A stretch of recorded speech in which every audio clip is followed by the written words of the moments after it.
لبیک یا رسول اللہ، لبیک یا رسول اللہ۔ جب بھی آپ کوئی کاروبار کریں تو اس کے ان پہلوؤں کو پہلے غور کریں کہ اس کاروبار میں مجھے جھوٹ تو نہیں بولنا پڑے گا، اس کاروبار میں میرا کوئی عمل ایسا تو نہیں ہوگا جو اللہ کی ناراضگی کا سبب ہوگا۔ اللہ نے انسان کو وسعت عطا کی ہے، وہ بہت سارے کام کر سکتا ہے۔ بعض لوگ کہتے ہیں جی میں یہ کام کرتا ہوں، میں داڑھی مونڈتا ہوں، تو کیا میں اگر یہ نہیں کروں گا تو کیا کروں گا؟ اللہ نے تیری ساخت تو اس طرح نہیں بنائی ہے کہ اس کے علاوہ تو کوئی اور کام ہی نہیں کر سکتا۔ اللہ تعالیٰ نے تجھے بہت سارے کاموں کی صلاحیت عطا کر رکھی ہے، اس لیے کوئی بھی کام شروع کرنے سے قبل اس کے سارے پہلوؤں پر جائزہ لے لینا چاہیے کہ کہیں یہ کام میرے لیے آخرت کی بربادی کا سبب تو نہیں بن جائے گا۔ تھوڑا مل جائے لیکن ستھرا، پاکیزہ،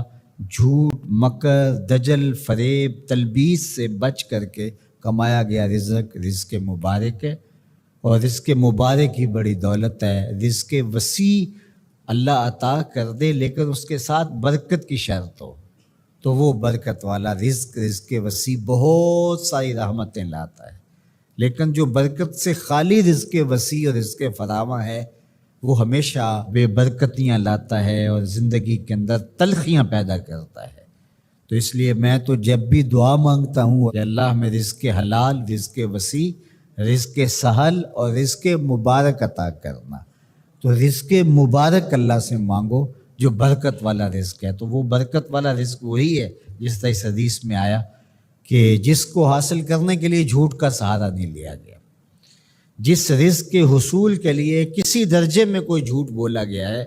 تو وہ رزق مبارک نہیں ہوگا، وہ رزق وبال جاں بن جائے گا،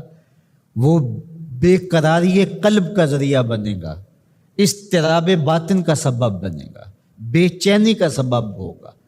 عجیب اندر ایک جو ہے وہ اضطرار اور اضطراب ہوگا۔ سوکھی روٹی بھی کھا لی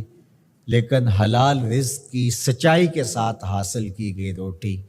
وہ آپ کو تسکین فراہم کرے گی، وہ آپ کو قرار باطن عطا کرے گی۔ پھٹے پرانے کپڑے ہیں، شکستہ کپڑے ہیں، کوئی بات نہیں ہے، سچائی کے ساتھ، سچ کے ساتھ حاصل کیے گئے ہیں، لیکن عالی نصب پوشاک بھی پہن لی اور اس کی قیمت کا کوئی لباس پوری تقریب میں کسی کے پاس نہیں تھا، لیکن وہ جھوٹ سے، مکر سے حاصل کیا گیا تھا، تو اس کے تار و پود صاحب لباس پر لعنتیں کر رہے ہوں گے اور وہ قیامت کے دن مواخذے کا ذریعہ ہوگا۔ عمومی طور پہ مزاح میں لوگ جھوٹ بولتے ہیں، لیکن آقا کریم کے ترمذی نے بھی باب و مزاح نبی بیان کیا، باقی محدثین نے بھی، آپ پڑھیے، مزاح میں بھی حضور نے سچ بولا ہے۔ کبھی ایسا نہیں ہوا کہ حالت مزاح میں بھی ایسی بات کہی ہو کہ جو سچائی پر مشتمل نہ ہو۔ تو مجھے اور آپ کو اس کا بہت التزام کرنا چاہیے، اس کا بہت زیادہ اہتمام کرنا چاہیے کہ ہماری زندگی میں کسی بھی جو ہے وہ زاویے میں اور کسی بھی صورت میں اور کسی بھی شکل میں جھوٹ موجود نہ ہو۔ اللہ تعالیٰ جل شانہ ہمیں اپنی خاص عنایتیں اور کرم نوازیاں نصیب فرمائے اور سچائی کے ساتھ جڑے رہنے کی توفیق ارزانی فرمائے۔